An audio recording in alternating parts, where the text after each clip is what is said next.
ઘર ચલાવતી મહિલાઓ માટે કેટલાક નિયમો। નમસ્કાર, પ્રણામ મિત્રો, સ્વાગત છે તમારું અમારા યુટ્યુબ ચેનલ ગુજરાતી સુવિચાર 2.0માં। તો મિત્રો, વિડીયોમાં આગળ જતા પહેલા જો તમે ઈચ્છતા હો કે માતા લક્ષ્મીની કૃપા તમારી ઉપર સદા બની રહે તો વિડીયોને એક લાઈક કરી અને કમેન્ટમાં જય માં લક્ષ્મી જરૂરથી લખી દેજો કે જેથી માં લક્ષ્મીની કૃપા તમારી ઉપર સદા બની રહે। ચાલો તો સાંભળીએ। 1. હાથનો લોટ ક્યારેય ન ખાવો જોઈએ, ઘરમાં ગરીબી આવે છે। 2. તવા ક્યારેય સામે ન રાખવો જોઈએ। 3. મોપિંગ કરતી વખતે માંગેલા પાણીમાં થોડું મીઠું નાખો। 4. સૂર્યાસ્તના સમયે મુખ્ય દરવાજા પર ક્યારેય ઊભા કે બેસવું જોઈએ નહીં। 5. મુખ્ય દરવાજા સૂર્યોદય પહેલા ખોલવા જોઈએ। 6. સૂર્યાસ્ત સમયે કોઈએ આંગળી ન ઉઠાવવી જોઈએ।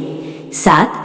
જો કોઈ વ્યક્તિ શુભકામના માટે ઘરની બહાર આવે છે તો તરત જ ઝાડુ ન લગાવો અથવા પૂછશો નહીં। 8. જો કોઈ નાનું બાળક ખૂબ રડે છે અથવા બીમાર પડે છે તો તેને સાંજે કપૂરનો ધૂણી બતાવો। 9. સૂર્યાસ્તના સમયે દૂધ, દહીં અને ડુંગળી કોઈને પણ ન આપવી જોઈએ, આનાથી ઘરની સુખ સમૃદ્ધિનો નાશ થાય છે।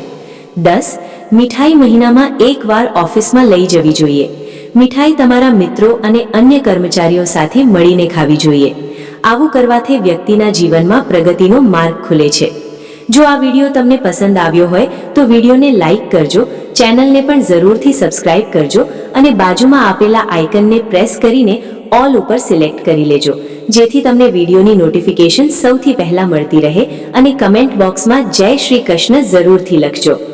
વિડીયોને છેલ્લે સુધી જોવા બદલ આપનો ખૂબ ખૂબ આભાર।